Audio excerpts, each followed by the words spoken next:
et puis chance coûte déjà na mi côté là qui derrière massou à Noé poso massou à raté les héros milelo donc nazo consulter mami le seul orchestre oyo déjà stable na Congo mettre Tanzanie bien zakaka la team parce que dans la team nyoso kitoko mwana santé kitoko ndako kitoko habillement kutu na on a habité valise na kolo bandeni dans un niveau moronté soko sili ko focuser tes zela temps tenza nzambe neti boto 17h soki na 18h betite na koza après 7h temps eza koza nostra tenza été alors focuser héritier watana baza lumière héritier watana be na orchestre après singa dolete mais kozalaka pembeni na ye ta déjà santé soit ce ko image on a ça la test kala on a utala roba LKC soit ce ko lelo ta na tia na rep oui so mutamono kala robosa no père na ça la rep na ina ko bina ko yemba mais na ina simple parce que la répétition mais na za bien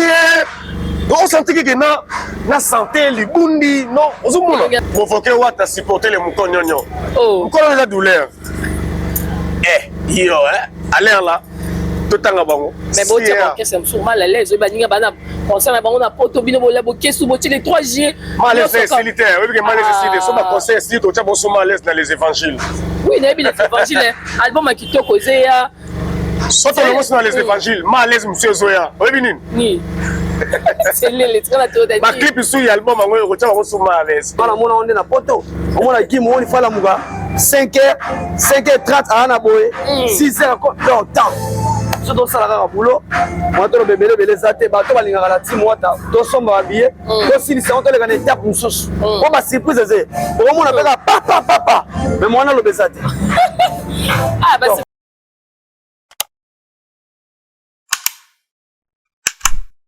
la il y a émission vérité avec votre humble servante Mélodie de la presse Nabino toujours à votre service c'est Rabino TV à Radio T quand il y a des actualités photo lobby là et là nous sommes vous connaissez je suis avec en pleine répétition chez la team Ewata je suis avec Télélé vous voyez que bazo préparer grand concert où ils sont à Paris la Zénith de Paris vous voyez que Héritier Watana va bêta Zénith de Paris dernier Zénith de Paris des Akina ou Ranson mais aujourd'hui les lots sont à Yemo orchestre vous voyez un peu ces parcours là et nous allons un peu en parler dans l'émission Lélo sans plus tarder je dois faire la caméra hein c'est la roman moi poto à un problème à poto té à un problème à visa té à un problème au foot non pas de problème c'est là c'est les bonjour ouais bonjour maman ça va bien bonne santé santé pépé et puis na pesi mbote na ba spiritas tout partout dans le monde ba fanu ba rapoli zalwa ba na pesi mbote na ba mélomane la bonne musique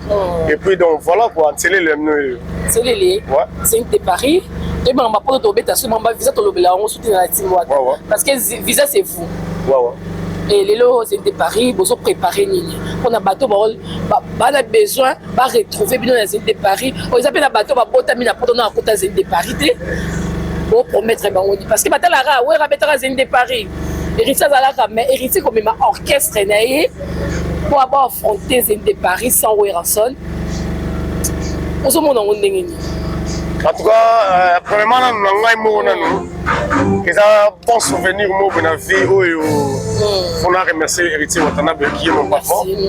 Et puis, tout le monde a Zénith. Il y a maison mère, il y a fait dans ce souffle. Mais le loyo, Zénith de Paris, il y a Totori dans Cosa Nostra. Donc, et puis, chance coûte déjà.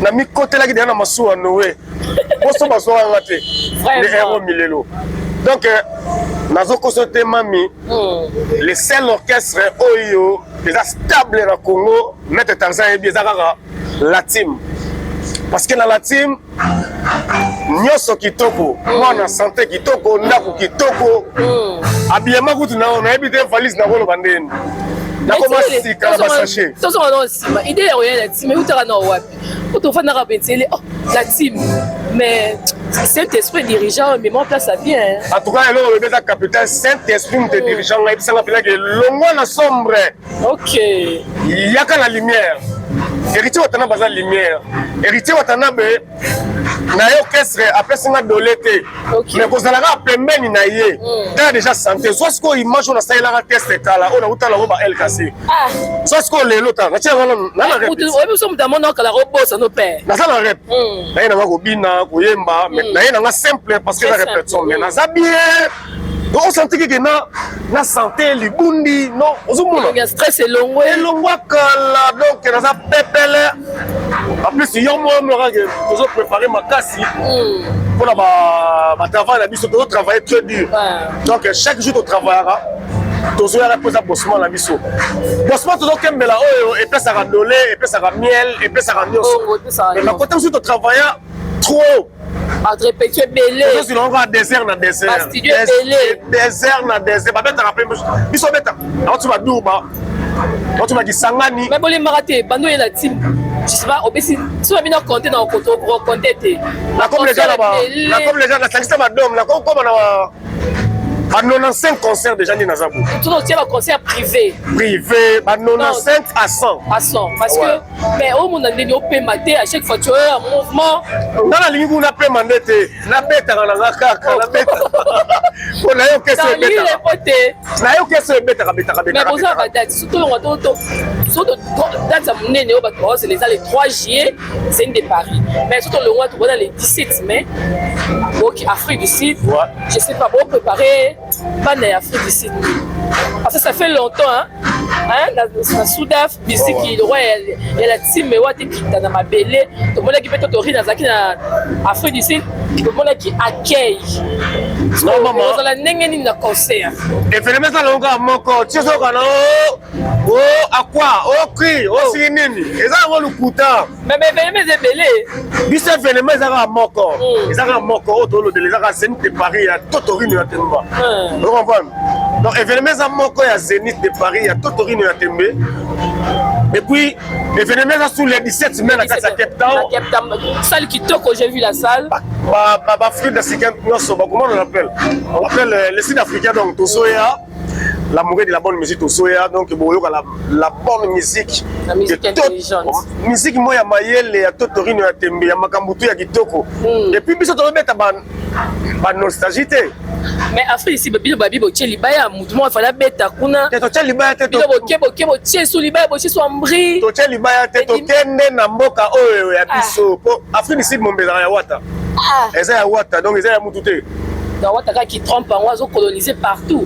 Et ça faut n'être à ça l'engagé mo balimbisae banyo comme rande bazo nyo comme oh Nicolas to benga provoquer Ouattara supporter les moutons nyonyo oh encore la douleur yo aller là tout temps bango mais bon tu vois que c'est mal à l'aise baninga bana concert bango na poto bino bola bokesu boti les 3 juillet mal facilitaire oui que mal facilitaire so ba conseil si to tchabo so mal dans les évangiles oui les évangiles album à kitoko zeya surtout dans les évangiles mal l'aise monsieur Zoya oui binine ni c'est les très naturel ba clip sur album bango tchabo so mal l'aise côté clip en tout cas là vraiment Totorino à longa diamant donc mal l'aise les même ngabe télé ni azolo ba TV ba otala nde basundola nde na comment le boy et tchabo ka mal à l'aise mal à l'aise na mal à l'aise Patrick Bous c'est les évangiles les Zoya to éviter pour combien biso nzemboni na kati tu as un titre au tien na bengo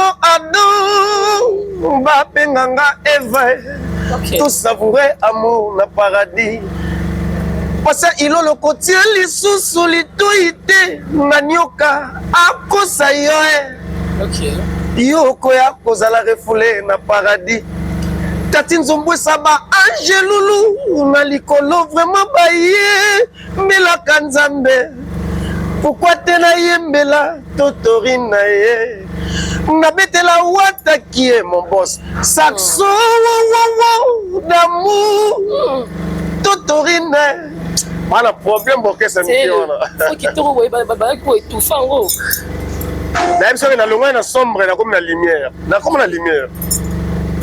mais c'est quoi les titres de la chanson déjà? En tout cas, nga banzembo na tchete na tchene ba vocal, eza ba vocal oyo ba ko sentir que na ki vocal tout ça avec Totorine ya Tembe donc ba ça la ba so mandé bien na bango le 3 juillet Véry à Zénith de Paris pour ma foi ça dans Zénith ya Véry. Et puis le 17 mai mais apparemment on aurait que c'est festival hein. Pas comment on a Zénith. Oh, t'es pas bien ça qui festival bah invité. Ah bah invité ba ouais. Ah OK. Faut on dit que ma c'est bon maman, na ouais bon lelo et na seka qui na ndaku fort. Oh, et pas raté. Donc ma spiritas. Boboaka bango bozala na bino kitoko bosomba ba bien na bino eza fête na bino. Donc oyoka messe les chanteurs ndenga ko panza nteke banzele ba ko se retrouver ba ya ba ko se retrouver donc nazananga guma yamo lingo na yo na linga kate bino nde un mot de la fin la bateau à l'anti. Un mot de la fin la biso dara qui rappelle ce mot de la passé Ilolo. Rappelle ce mot de la passé Ilolo ya Chicha Black Label. Mutambongo ya solo et puis on appelle ce mot de la Mutambongo musu Tati Sombo sa grand frère propre. Et puis on appelle ce mot de susu la Mutambongo musu ya solo. Colonel Amisi Pierre Katanga wetu. Appelle ce mot de la Mutambongo musu ya solo. On fait beleke. Le vieux Mathieu Mobile de Mutambongo ya Tango. Le vieux Mathieu Mobile du CBC. OK. Et puis on appelle ce mot de la Mutumoto Bosani. Dollar Katengura. Bambo tene yango wana et puis Yannick Kini ya Rombox ma trésor pour tout ya gaga. Après d'essayer le 17 mai, tout le monde sera à la Rombox. Mais Gigi Arabie rappelle Azali Pétrole na fait la biso. Fait la biso nani ah tout justement fait la loyalu. Ya boanya likako mkola zora libanga te. Toujours. En tout cas, merci d'avoir été pour la division chez Jimmy Lopez à les populaires, émission Vérité, avec votre ambiance servante. Nous sommes là pour continuer promotion et de Paris si le jour J. En tout cas, elle est là. En tout cas, pour ça, vous contacter. Vous pouvez m'appeler dans mon numéro, dans mon numéro d'ailleurs, il est là.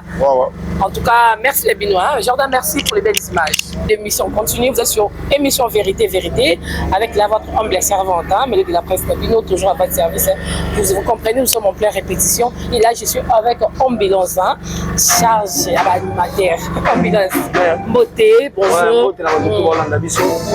Et bon séjour à Cape Town, Hollande de la ferme, pour conseil à le 17. Mais apparemment, ils sont en train de quitter Cape Town, plein de bandits, qui abandi matendeni bandi matendeni yeko yambeza ko mesano bayamba edesa bayamba kadesa ande mo tena ba leader mikusi wana okiti nde to kitite do leader mo sili no me ondi mate ako pa ete mais bien boke tambri kuna muninga tshaki concert na ye ali bien boke ba sous concert et ça l'ambri faut te ba bien pas na été comme soute bon le côté ba beta na pote te comme so azui raison pour na Cape Town ne bo côté kuna yo monte to sa billetterie à Zénith de Paris quelque papa to beta ngo dada ba Blanchard ni gama ba beta ngo dada donc to ça niveau mo côté so aussi li ko focuser tes zélatan tes ans nzambe neti boto 17h so ino 18h betite na cause après 7h quand les a cause nostra tes ans été alors focuser mais ambulance Zénith de Paris le 3 juillet au premier à Paris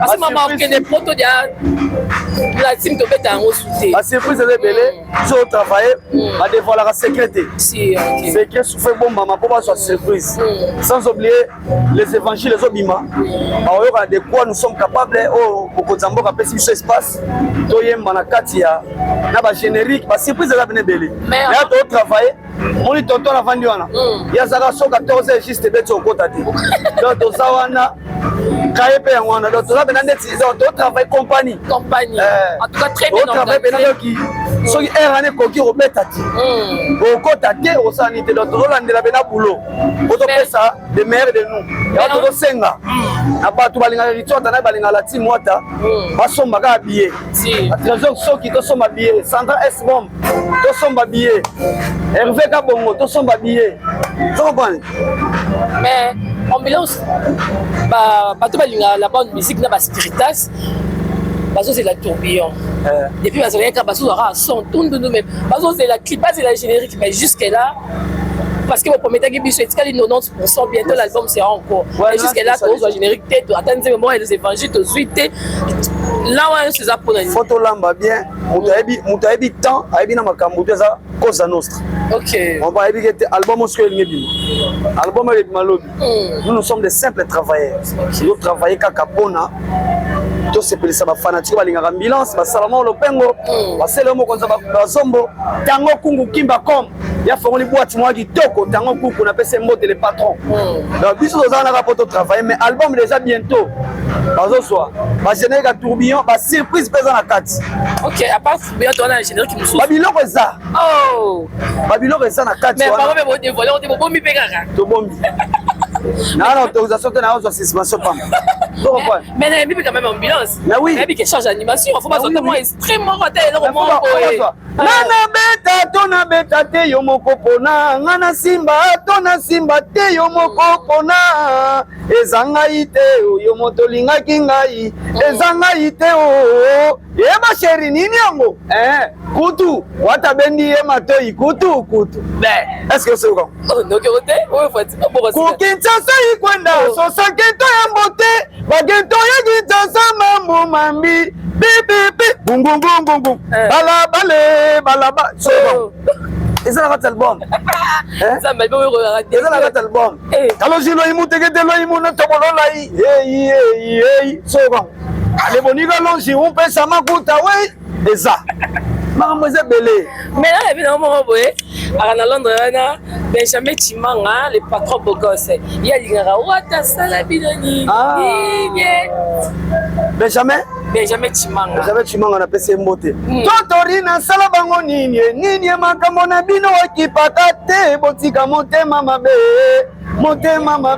kaina bomaka abele likolo motema mabe botika motema mabe yo esa dissonance nde to travailler na poto na loba déjà makambo okala wata sala bino nini makambo na bino kipaka te kama miso ha wata na yaki na miso ile mo na wata mutu wata wata kuchiale kana nzela ba jaloux nyonso babatama na loba déjà makambo soza unité de mesure on se mesurer na yo wata za génie vivant aza génie il travaille trop à travailler aza ya nzambe eza ya nzambe me répéter marie beaucoup parler génie de Paris wana ba concert rebelle donc le 17 mai Afrique à part les 17 mai qui moi mon concert to va na samedi privé ça a raté mais finalement comment vous fonctionnez parce que on peut ça la guerre l'air alia yango ça la guerre c'est si mukuluma nya za na temps yango ça la guerre to futa palais yango ça la boyango moni orchestre oyo so ba bika ke recrutement au mona na ba leader ba orchestre nyonso na ba Fabrice wana to aoya na bango mais bon comment il peut Fabrice orchestre c'est kufa kala moto c'est si la bilembo zo monana so moni ba semence mo bimona nzoto c'est ça signe de la fin ko fonctionner la signe de la fin yene ngazawana soko ozo bossa la bolamu mutasalo na mukili c'est que nzambe fa pinir yo kambo rito atana basalela ye comme tel ça irreconnaissant donc ça na karma ya kosakana te faut atubela aloba benake te limbisanga oya mesane za bongo mais comme tel ça manquer ba respect on moni nzambe azo pinir ye et tozo ba shomi banani to be wata yebi ngo te wata mona mishka ni na ogeni materbo ana bulo azo kela côté mo ba betaka te basala niti aya te avoir te yo mo tala shomi ne akomi talent yele ne akomi tala ba malu tala ba katalea la mère katalea auto sa trophée tala ba Clémence banane au mona ke vie za ndenge moko te na côté wana kobinisa bana batu kobinisa bana batu obetaka te $100 eza pasi nde na telemi boso na koti ya liboko na pocho na bimisa ba 100 wana je te jure devant mon so na koti liboko na pocho na bimisa 100 donc eza kati zombosa kobenga alo ambulance ta ya mpichumba kala ta fils chego ta bon séjour na pongo potiak ya mokonzi donc inaza na bato na ba tigre mobiala so na bengi ta Adonis Masiala chino congolais ta toza na facilité à gérer toza ndenge moko te ça c'est la team Wata orchestre monene mo benga entreprise parce que c'est la première fois tout le monde a orchestre na niveau ya Congo ba pesi ba musicien mapango Ane ma bête go. Na mon soko négliger musala. C'est ba local. Na ma muto so ah. Faut ça toujours ponctuel. Mon ikaye. On est maintenant si. Mettre Taza.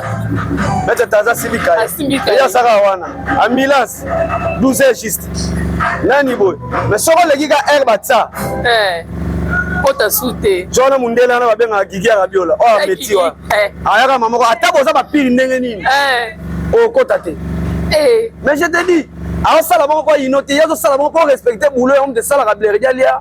Myriam a vu vraiment tout tout. Dans faut boulot et qui était bien, faut respect de l'heure de on soana. Papa. Dans organisation déjà. Maman tika. Dans tout aurait ne pas avoir formé mais d'autre part. Parce que le lot a taillé à zane été au sala va vie non et que non je dois être organisé parce que na outa na placement ils a qui organisé. Musala kaka. Na remarqué le monde en Afrique te respecter à temps. Mais na pas pas respecter à temps. Même quand on sur métro ou train na gare du Nord, il comme 6h juste, 6h juste à la gare. Sur les giga pas au raté. Sur biso un mot dans la négligence à temps, on a moins à temps. Sur le temps c'est l'argent. Voilà on est na poto. On a qui mon il faut la muga 5h30 à na boy 6h dans temps. Surtout ça la boulot moi to bebele bele zate ba to balinga la team wata to somba billet to si c'est on to le gane étape mususu on ba surprise zé au moment on appelle papa mais moi on a le bezate ah bah c'est pas c'est biso beauté mais bon on attend juste les surprises les 3 juillet les spiritas acheter vos billets là c'était ambulance un mot de la fin na bato balinga o ba spiritas bato balinga surtout la bonne musique parce que les gens attendent bazala pour ba spiritas c'était hein ya bongo bato tout balingaka musique na biso ya Congo honneur ezala so bosomba billet bomona héritier atana be abetaka ngo na le roi de la forêt aye kobeta ngo na biso ba musicien na ye ba spectacle ezala mais ce parcours là c'est historique hein mais kasi on a biso faut respecter makambo c'est historique tala siko lelo abeta on a ba musicien na ye akeneka attaque musicien ouais on a nini parcours ça bien a respecter musala la ndeki makambo tout akima ina poto te akima makambo pour ça akima na poto biso vimbe ezate mais OK mais la team moi t'appelle ici mais les autres donc biso dans le colo ya muto asala nzela merci c'est ambulance bisous on se retrouve à la prochaine restez branchés sur émission Vérité Vérité.